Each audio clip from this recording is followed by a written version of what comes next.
Hi hello praise the lord. North കൊറിയയ്ക്ക് വേണ്ടി നമുക്ക് ഒരുമിച്ച് പ്രാർത്ഥിക്കാം.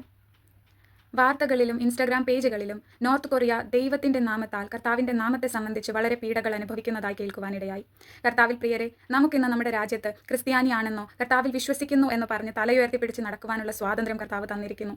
വചനം വായിക്കുവാൻ, വചനം ഘോഷിക്കുവാൻ, പരസ്യ ശുശ്രൂഷകൾ ചെയ്യുവാൻ, കുടുംബ പ്രാർത്ഥനകൾ നടത്തുവാൻ, വിശ്വാസം ഘോഷിപ്പാൻ, വിശ്വാസം മറ്റുള്ളവരോട് പറയുവാൻ ഒക്കെയും അനുവാദം നമുക്ക് ലഭിച്ചിരിക്കുന്നു. എന്നാൽ അനേകർ ഇതേ സമയത്ത് കർത്താവിലുള്ള വിശ്വാസത്താൽ, പ്രത്യാശയാൽ പീഡകൾ അനുഭവിക്കുന്നു.